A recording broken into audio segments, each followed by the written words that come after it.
വീണ വിജയന്റെ കമ്പനിക്കെതിരെ വരും ദിവസങ്ങളിൽ ED CBI അന്വേഷണങ്ങൾ ഉണ്ടാകുമോ എന്ന ചോദ്യവും ഏവരും ഉറ്റുനോക്കുകയാണ്.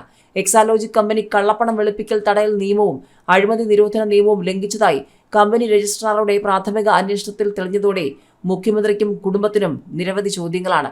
മുഖ്യമന്ത്രിക്കും മകൾ വീണ വിജയനും മാത്രമല്ല, ഭാര്യ കമല വിജയനും മരുമകൻ കൂടിയായ പൊതുമരാമത്ത് മന്ത്രി മുഹമ്മദ് റിയാസിനും ഈ വിഷയങ്ങളിൽ വരും ദിവസങ്ങളിൽ ഉത്തരം പറയേണ്ടി വരുമോ എന്ന് ഏവരും ഉറ്റുനോക്കുമ്പോഴാണ് ഇതാ സജീവ ചർച്ചകൾ സോഷ്യൽ മീഡിയയിൽ തുടങ്ങിയിരിക്കുന്നത്.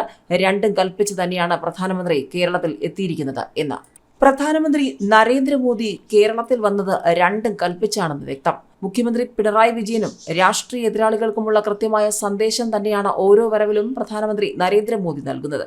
ഏറ്റവും ഒടുവിൽ പ്രധാനമന്ത്രി നരേന്ദ്രമോദി കേരളത്തിൽ വന്ന ദിവസം തന്നെയാണ് മുഖ്യമന്ത്രിയുടെ മകൾ വീണ വിജയനും എക്സാലോജിക്കുമായി ബന്ധപ്പെട്ടുള്ള സജീവ ചർച്ചകൾക്ക് വീണ്ടും തുടക്കമായിരിക്കുന്നത്.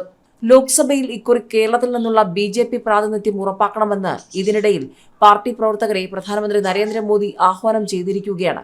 ബൂത്തുകൾ പിടിച്ചെങ്കിൽ മാത്രമേ കേരളത്തിൽ വിജയിക്കാനാവൂവെന്നും BJP ശക്തി കേന്ദ്ര ഇൻചാർജുമാരുടെ സംസ്ഥാന സമ്മേളനത്തിൽ നരേന്ദ്രമോദി നിർദ്ദേശിച്ചു. 4 ബൂത്ത് ലെവൽ കമ്മിറ്റികൾ ചേർന്നാണ് ശക്തി കേന്ദ്ര. സംസ്ഥാനത്തെ ഇത്തരം 7000 യൂണിറ്റുകളിൽ നിന്നുള്ള 6000 ഇൻചാർജുമാരാണ് സമ്മേളനത്തിൽ പങ്കെടുത്തത്. ശക്തി കേന്ദ്ര ഇൻചാർജുമാർ ഓരോ വീട്ടിലും എത്തണം. ഓരോ ബൂത്തിലും വോട്ടറിലും ശ്രദ്ധ കേന്ദ്രീകരിക്കണം.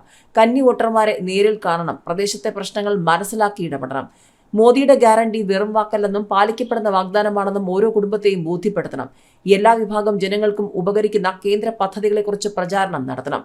കേരളത്തിലെ പ്രതികൂല പരിസ്ഥിതിയെയും രാഷ്ട്രീയ അക്രമങ്ങളെയും എതിരിട്ട് BJPയിൽ ഉറച്ചു നിൽക്കുന്ന പാർട്ടി പ്രവർത്തകർക്ക് മുന്നിൽ ശിരസ് നമിക്കുന്നുവെന്നും പ്രധാനമന്ത്രി പറഞ്ഞു. വലിയ സമ്മേളനങ്ങൾ നടത്താൻ ശക്തമായ സംഘടനയ്ക്ക് മാത്രമേ സാധിക്കൂ. കേരളത്തിലെ BJP അത് തെളിയിച്ചിട്ടുണ്ട്. തൃശൂരിൽ നടന്ന സ്ത്രീ ശക്തി സമ്മേളനം അതിന് തെളിവാണ്. അയോധ്യയിൽ പ്രാണപ്രതിഷ്ഠ നടക്കുന്ന 22-ന് എല്ലാ ക്ഷേത്രങ്ങളിലും വീടുകളിലും ശ്രീരാമജ്യോതി ജ്വലിപ്പിക്കണം. ക്ഷേത്രങ്ങളിൽ ശുചീകരണം നടത്തണമെന്നും നരേന്ദ്രമോദി പറഞ്ഞു. BJP സംസ്ഥാന പ്രസിഡന്റ് K. സുരേന്ദ്രൻ നരേന്ദ്രമോദിക്ക് അമ്പും വില്ലും സമ്മാനിച്ചു.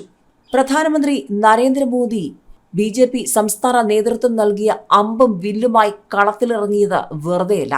വരും ദിവസങ്ങളിലും അതിശക്തമായി കേരളത്തിൽ വന്ന് തീപാറും പോരാട്ടത്തിന് തുടക്കമിടും. തീപാറും പ്രസംഗം നടത്തുമെന്ന് തന്നെയാണ് നരേന്ദ്രമോദി വീണ്ടും അടിവരയിട്ട് ഓർമ്മിപ്പിച്ച് ഡൽഹിക്ക് മടങ്ങിയിരിക്കുന്നത്.